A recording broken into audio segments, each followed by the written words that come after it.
Welcome back to the studio. Today I am showing you guys the mermaid entry that I did. So here I'm just putting some swatches down of the colours that I was thinking about doing for this particular piece. And in a minute you will see, there we go. That is the podcast that I've been listening to quite a lot recently. This podcast, as you saw, is called Myths and Legends. And I just wanted to mention it because I've been listening to it pretty much every time I've been doing any kind of painting, because to start off with, I don't actually like painting in silence. I prefer some sort of noise happening. So for example, I either have to have some music or some kind of YouTube video or a story just being played in the background, because I do like to relax a little bit when I'm trying to paint. So this podcast is the kind of thing I was actually trying to look for. I love myths and legends, so this was kind of the top of my list when I was searching for it. And it's amazing. It's all these original tales and legends and folklore from all around the globe, and it's so cool. However, because of it, I have really been annoying people with all the information that has been given to me while I've been listening to this podcast. So I do highly recommend it, though, if you're into, fables and stories. And also, they're incredibly inspiring. They've definitely, sparked my, creative interests with, maybe some pictures that I'd love to draw. But back to this piece. So this piece is a mermaid piece. So it's a mermaid illustration. And I actually decided to do a manatee mermaid for this particular piece. I love manatees.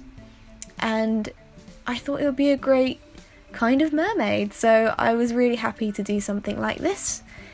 So I will mention that. So I was doing these kind of seaweed long plants waving in the ocean. I actually was originally going to do the whole piece in blues, kind of like very cool colours, and then I realised that actually would be not the greatest idea, because it would kind of all blend together, and I needed something to kind of pop colour wise. So I kind of drew these very orange, bright, yellowish coloured plants. So I think it kind of worked out, and I'm glad I decided to put them in, because I do feel like it has created a bit more of a composition to my piece.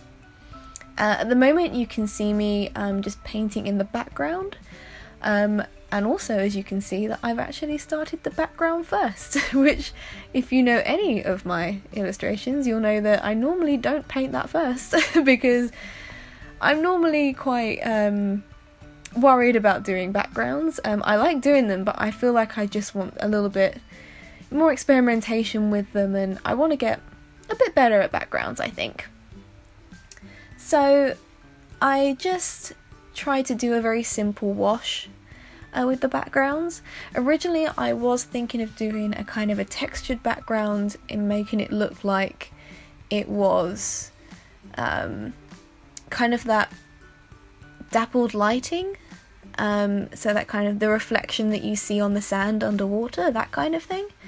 And I did a little sample on some paper and I did not like it, so in the end I just went for a simple wash, but from dark to light, just to give it a bit more dimension to it. Throughout the whole piece I am going through it with, I pretty much use only 2 brushes, I think, in this whole painting. I use a very, very small one for all the little details in between the seaweed and the manatees, and then a kind of a medium to small brush for everything else. I've actually been using smaller and smaller brushes as I've gone along, because I feel like, taking my time with a smaller brush, even though it doesn't cover the area any quicker, it does give, me a lot more precision, and I much prefer that over coverage. So at the moment I'm just painting in this kind of very dark blue for the bottom of this kind of foreground area. I wanted to add some kind of seaweed, some grass seaweed that could kind of just be in the very front of the painting to kind of frame it a little bit, at least at the bottom. So I did that with a lot of a darker colour than the rest of it.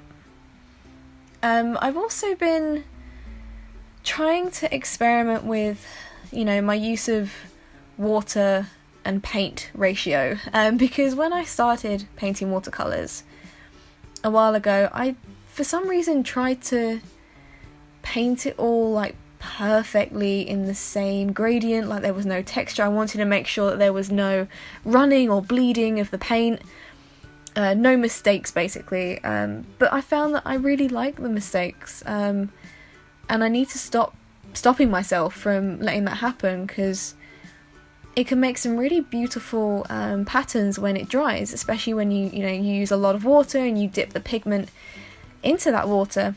So with this painting I'm trying to do a little bit of that as well. And here I am doing the little faces of the manatees and also the face of my manatee mermaid. I loved designing her. I was thinking of, you know, what kind of animal, sea creature that I wanted to kind of pair her with, and I love manatee so much, so I thought I have to do a manatee. So I decided to kind of paint her with the greys and the blues, so that she does stand out a little bit from the background. And I kind of do this gradient from blue to grey, but then I also decided that later on to actually add in some kind of almost scales or some kind of pattern that you can see here, so kind of circular patterns that go from the blue and down into the grey. I'm aware that manatees don't really have this pattern.